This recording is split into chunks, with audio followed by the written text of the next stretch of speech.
नमस्कार दोस्तों, मैं हरिंदरजीत सिंह अपने इस वीडियो में आपका स्वागत करता हूं। जैसा कि आप सबको मालूम है, आजकल दिल्ली में बहुत ज़्यादा पोल्यूशन हो रहा है।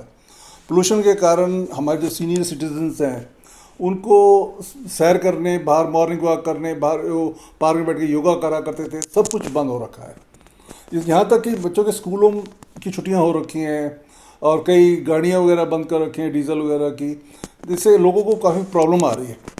इस जो पोल्यूशन के कारण कई बीमारियां जन्म ले रही हैं, तो इसके बारे में इसका कैसे निवारण किया जाए और इसमें कौन कौन सी बीमारी हो सकती हैं और इससे कैसे छुटकारा पाया जाए, इसके बारे में हमने बात करने के लिए डॉक्टर विनय कंटूर है, जो कंसल्टेंट रेस्पिरेटरी क्रिटिकल केयर की हैं, उनसे अपने यहाँ बुलाया। अपने यहाँ सीनियर सिटीजन्स जो क्लब है हमारा, यहाँ पे उनको इनवाइट किया और उन्होंने इसके बारे में हमें बताया कि इससे कैसे बचाव हो सकता है और इसका कैसा निवारण हो सकता है और इससे कौन कौन सी बीमारियां लग सकती हैं।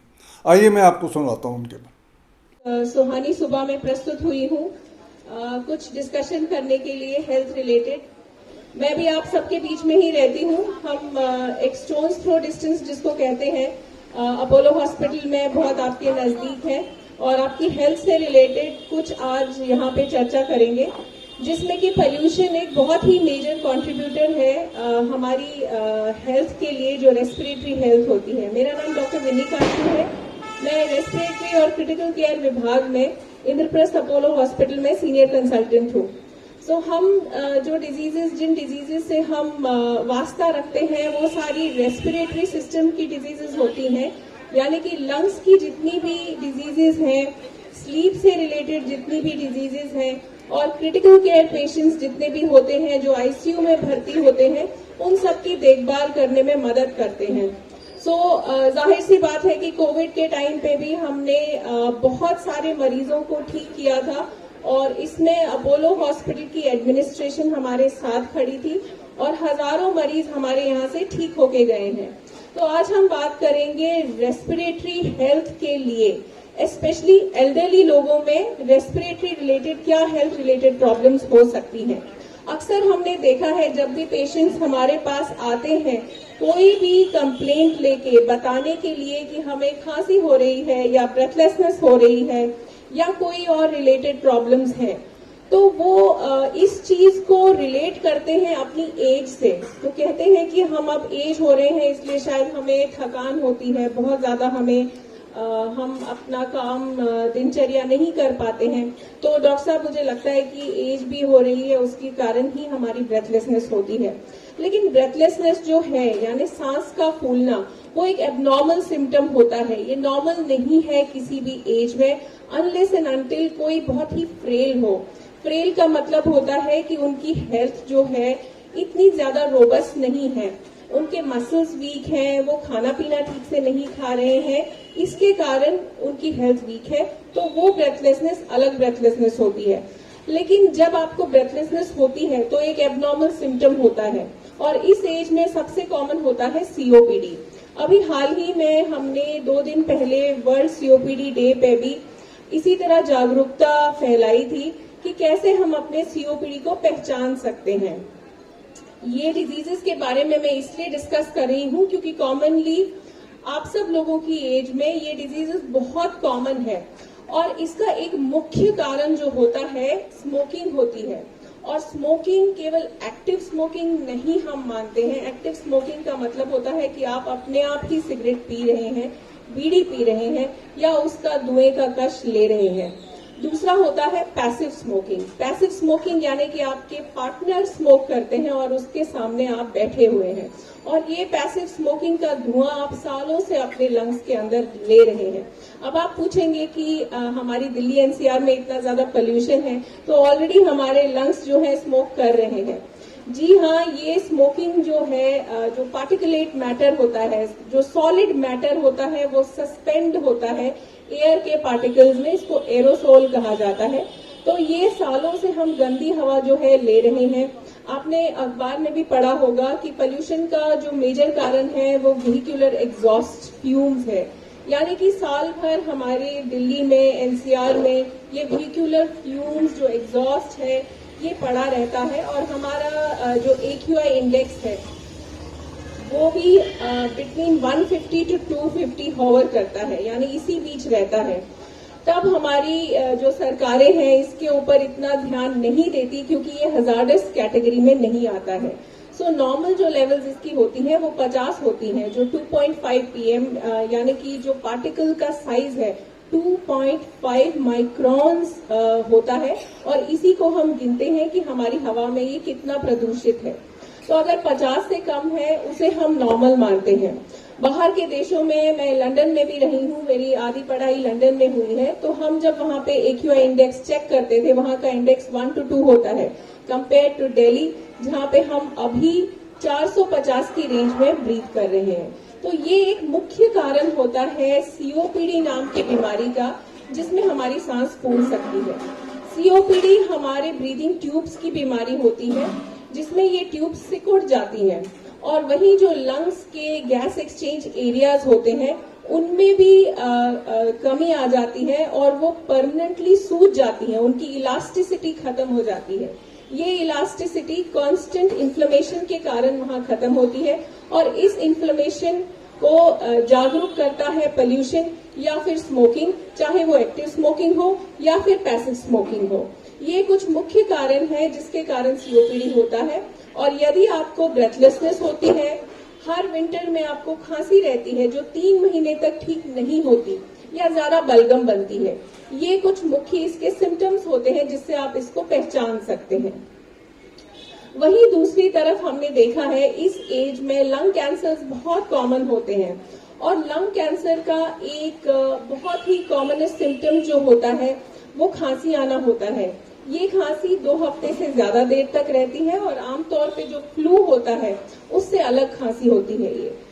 इसमें पेन का आना भी एक बहुत ही कॉमन सिम्टम बन जाता है, क्योंकि जब भी जहाँ पे एबनॉर्मल ग्रोथ होती है, कैंसर का पनपना यानी कि एबनॉर्मल ग्रोथ, जहाँ पे हमारी बॉडी की सेल्स इतना अनलिमिटेडली डिवाइड कर रही है कि उनमें कोई रोकथाम ही नहीं है, बढ़ती चली जा रही है।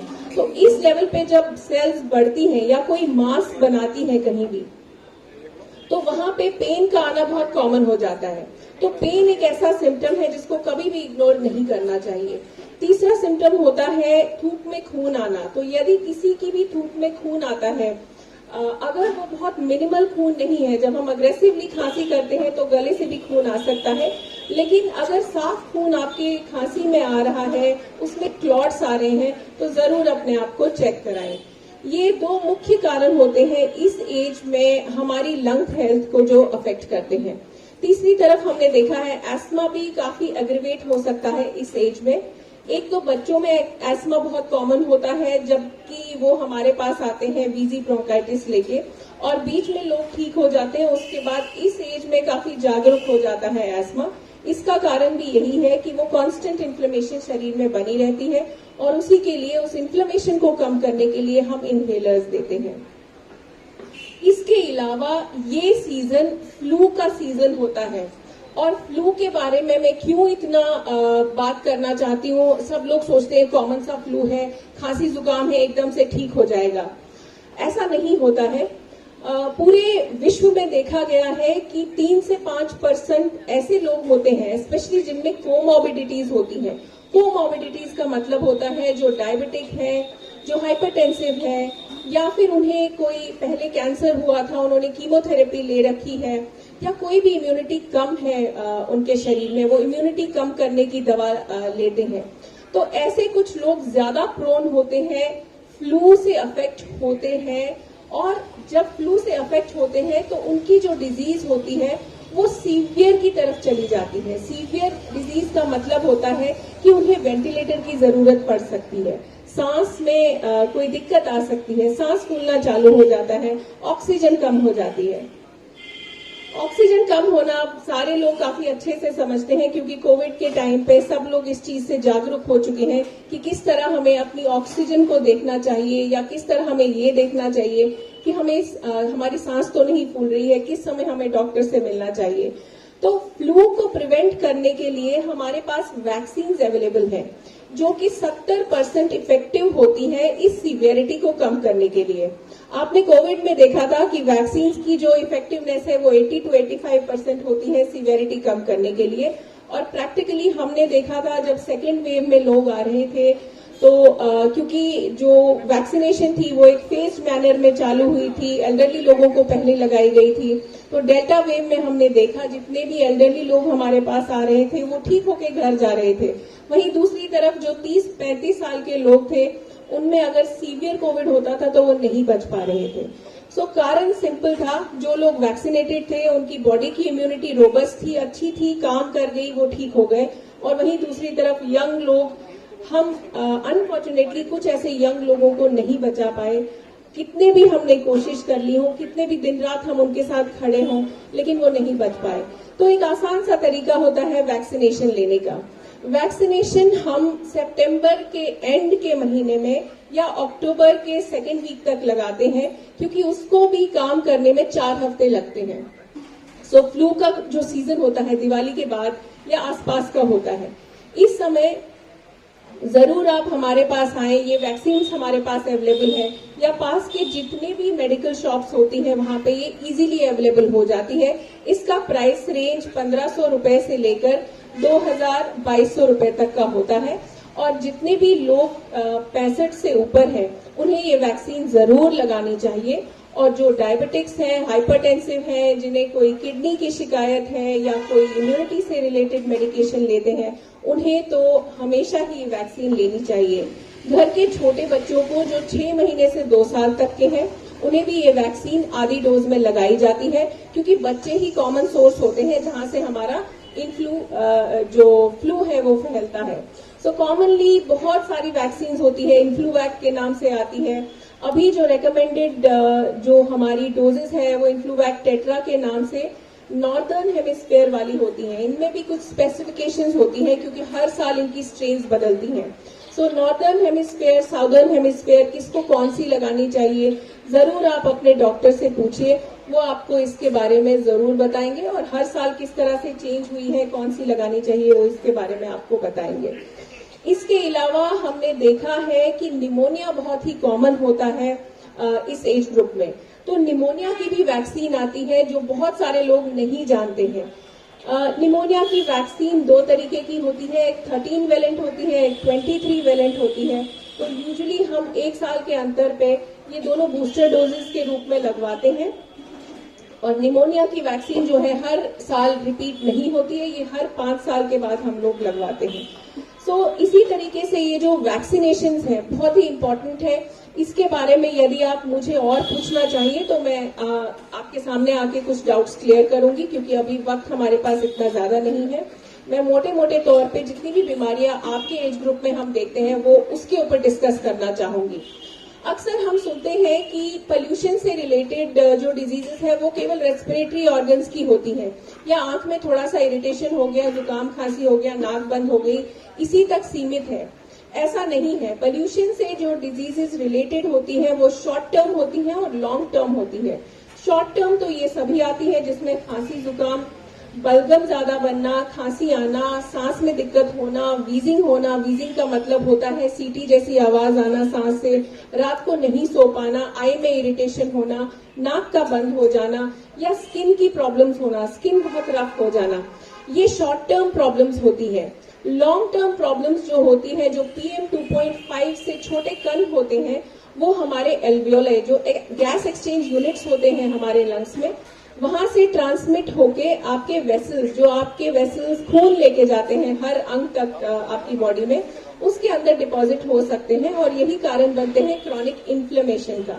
इन्फ्लेमेशन यानी कि आपकी इम्यूनिटी एक बहुत ही हायर लेवल पे काम कर रही है और काफी सक्रिय है, और इस सक्रियता की वजह से कोलैटरल डैमेज बहुत ज्यादा करती है। जिस तरह वॉर में हम देखते हैं कि हमें एनिमी, दुश्मन को मारना होता है, लेकिन वहीं दूसरी तरफ बहुत ज्यादा डिस्ट्रक्शन हो जाती है कोलैटरल डैमेज की वजह से। इसी तरह से ये इन्फ्लेमेशन बॉडी में एक कोलैटरल डैमेज का काम करती है। और ये वेसल्स, जो छोटी छोटी वेसल्स होती हैं जो खून लेके जाती हैं आपके हार्ट की नसों में और आपके ब्रेन की नसों में, ये ब्लॉक हो सकती हैं। इसके ब्लॉकेज से क्या होगा भला? इसके ब्लॉकेज से बहुत ही मेजर इफेक्ट्स आते हैं। एक इफेक्ट होता है हार्ट अटैक का आना। हम सब ने देखा है किस तरह हार्ट अटैक की जो फ्रीक्वेंसी है बहुत ज्यादा बढ़ गई है, स्पेशली यंग लोगों में। सो ये इन्फ्लेमेशन बहुत ज्यादा रिस्पॉन्सिबल है हार्ट की डिजीजेस के लिए और ब्रेन के स्ट्रोक्स के लिए। सो इस लेवल पे जब हम देखते हैं कि इतना ज्यादा पोल्यूशन का इफेक्ट हमारी बॉडी पे है, तो जरूर हमें अपनी सरकारों से रिक्वेस्ट करना चाहिए कि हमें एक साफ हवा जो है, कम से कम साफ हवा मिलनी चाहिए। ये दिनों का काम नहीं है, ये वर्षों का काम है। और इस सब में सबसे ज्यादा कंट्रीब्यूशन जो है हम सब भी कर सकते हैं, क्योंकि व्हीक्यूलर एग्जॉस्ट जैसे मैंने कहा एक मेजर कारण बनता है पोल्यूशन से रिलेटेड डिजीजेस का।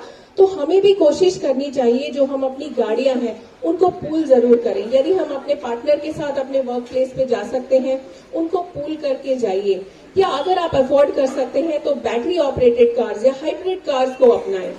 सो इसी से रिलेटेड जो है हमें फेज आउट करनी पड़ेगी ये गाड़ियां, और ये दिनों का काम नहीं है। जैसे मैंने कहा, इस लेवल की जो अचीवमेंट है उसको अचीव करने के लिए बहुत ज्यादा योगदान चाहिए एज एन इंडिविजुअल, और एज सरकारों से हमें क्या चाहिए वो भी अपनी हम जो डिमांड्स है अपने सरकारों से डिस्कस कर सकते हैं और उन्हें बैठ के सुलझा सकते हैं। सो दिनों का काम नहीं है ये। वहीं दूसरी तरफ जैसे मैंने स्ट्रोक का नाम लिया, तो स्ट्रोक के जो मेजर सिम्टम्स होते हैं वो होता है कि आपके किसी भी बॉडी का एक साइड जो है वो काम करना बंद कर देता है। यूजुअल तौर पे सब लोगों को पता होता है कि स्ट्रोक के ये कॉमन सिम्टम्स होते हैं, लेकिन ये सिम्टम्स जो होते हैं इंटरमिटेंट भी आ सकते हैं। इसका मतलब है कि आपका एक हाथ, उसमें कुछ छोटी सी झुंझुनाहट हुई या थोड़ी देर के लिए काम करना बंद हुआ और फिर से चालू हो गया। ये क्यों होता है? ये इसलिए होता है क्योंकि जो नसें होती हैं उनमें जो ब्लॉकेज है वो थोड़ी देर के लिए क्लियर हो जाती है, लेकिन बार बार होती है। क्यों चेक कराना इंपॉर्टेंट है अगर ये इंटरमिटेंट आपकी वेसल ब्लॉक हो रही है? इसलिए इंपॉर्टेंट है क्योंकि आपका खून गाढ़ा है और उस गाढ़े खून को पतला रखना बहुत जरूरी है। अदरवाइज एक फ्रैंक स्ट्रोक होने की जो पॉसिबिलिटी है वो बढ़ जाती है। सो इसी तरीके से हार्ट अटैक्स में भी होता है। डायबिटिक्स जो होते हैं उन्हें पेन का एहसास कम होता है क्योंकि उनकी नर्व जो है डायबिटीज से, हाई शुगर से अफेक्ट होती है। सो उनकी नर्व जो होती है नम्ब होती है, उन्हें पेन का एहसास नहीं होता। सो बिना चेस्ट पेन के हार्ट अटैक डायबिटिक्स में बहुत ज्यादा कॉमन होता है। ये डिजीजेस के बारे में एज ए चेस्ट फिजिशियन में क्यों बात कर रही हूँ? बहुत ही सिंपल सी बात है, हम वर्ल्ड की नंबर 1 डायबिटिक कैपिटल है क्योंकि हमारी पॉपुलेशन बहुत ज्यादा है। सो हमारे देश में सबसे ज्यादा डायबिटिक्स है क्योंकि पॉपुलेशन ज्यादा है, सिंपल सी बात है। तो इसीलिए ये जागरूकता लाना बहुत ही जरूरी है। सिर्फ इसलिए नहीं कि हार्ट अटैक्स बहुत कॉमन है, बल्कि इसलिए भी कि डायबिटिक्स में डिजीजेस जो है, जो इन्फेक्शियस डिजीजेस होती हैं वो भी कॉमन होती हैं। निमोनिया कॉमन होता है, इन्फ्लुएंजा कॉमन होता है, यूरिनरी ट्रैक्ट इन्फेक्शंस कॉमन होते हैं, यूटीआईज जिनको कहा जाता है। अब आप सोचेंगे एक यूरिन के इन्फेक्शन से भला क्या होगा? यूरिन के इन्फेक्शन से इतना ज्यादा जहर बॉडी में फैल जाता है कि वो सेप्सिस का रूप ले लेती है। जो सेप्सिस के पेशेंट्स होते हैं वो सबसे कॉमन कारण है हमारे आईसीयू में एडमिशन का। यानी जब पेशेंट्स हमारे पास आते हैं आईसीयू में, अगर हमारे आईसीयू में 100 पेशेंट भर्ती हैं, उनमें से 60 पेशेंट सेप्सिस से जूझ रहे होते हैं, यानी वो इन्फेक्शन से जूझ रहे होते हैं, और उनमें से 50% लोग डायबिटिक होते हैं।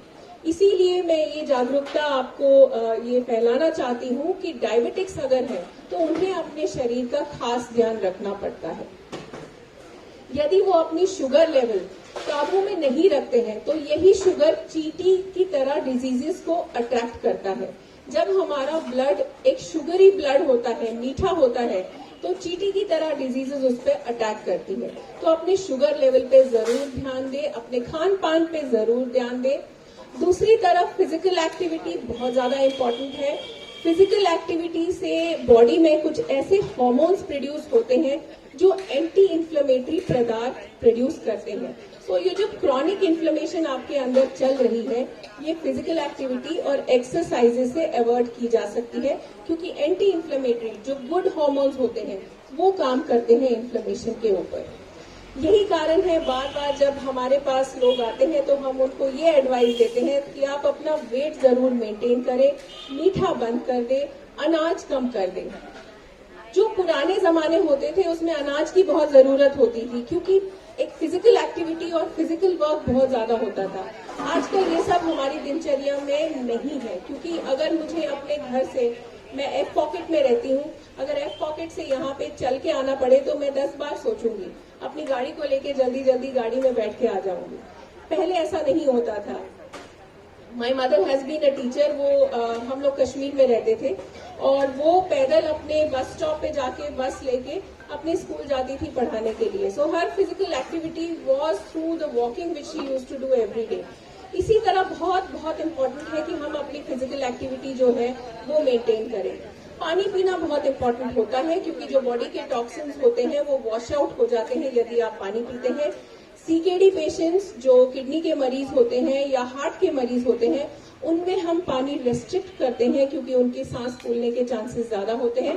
सो इन लोगों के लिए ये एडवाइस नहीं है कि जितना मन करे उतना पानी पीजिए या 2 लीटर 3 लीटर पानी पीजिए।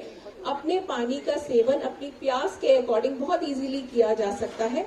हमारी बॉडी जो होती है, जो नेचुरल मैकेनिज्म्स होते हैं वो बहुत ही अच्छे होते हैं। बॉडी अपने आप डिसाइड करती है कि हमारी बॉडी को क्या भाता है और क्या नहीं भाता है। आपकी बॉडी आपसे जरूर कन्वर्स करती है यदि आप अपनी बॉडी पे ध्यान देते हैं या अपनी मेंटल स्टेट पे ध्यान देते हैं। अंत में मैं यही कहना चाहूंगी कि इस एज में जो मेंटल हेल्थ रिलेटेड इश्यूज है वो बहुत कॉमन होते हैं। So mental health related issues क्यों मैं डिस्कस कर रही हूँ एज अ चेस्ट फिजिशियन, क्योंकि 50 से 60% इफेक्ट जो हमारी बॉडी में आता है वो मेंटल हेल्थ रिलेटेड होता है।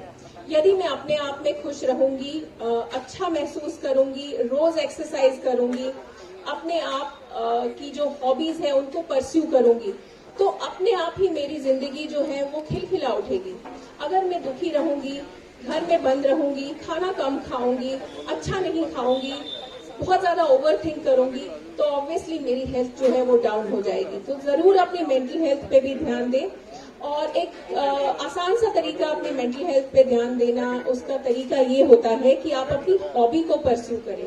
जो आप बचपन में आपको जो पसंद होता था उसको रीस्टार्ट करें। किसी भी हॉबी की कोई एज नहीं होती है। हम लोगों को लगता है कि ये ऐसे यंग से डॉक्टर उठ के आ गए हैं, इन्हें तो कोई प्रॉब्लम नहीं, मेंटल हेल्थ के इश्यूज के रिलेटेड ये क्या बात कर रहे हैं। लेकिन हम जब पेशेंट से मिलते हैं, उनसे मिलते हैं, बातचीत करते हैं, उनका दुखड़ा सुनते हैं तो हमारी मेंटल हेल्थ भी अफेक्ट होती है। सो मैं अपनी मेंटल हेल्थ के लिए गाना गाती हूँ और ये रिवाइव मैंने इसलिए ही किया है क्योंकि मेरी मेंटल हेल्थ इसलिए इम्पोर्टेंट है ताकि मैं अपने आप का केयर कर सकूं, तभी मैं आप सब लोगों की केयर कर सकती हूँ। सो ये कुछ बातें हैं जो मैं आपसे साझा करना चाहती थी। अगर किसी के कुछ सवाल है, क्योंकि वक्त बहुत कम है, वो मेरे से पर्सनली आके बहुत ही खुशी से पूछ सकते हैं। I am your neighbour also here, I live in F pocket, so we can always discuss in person also. Thank you so much. Thank you.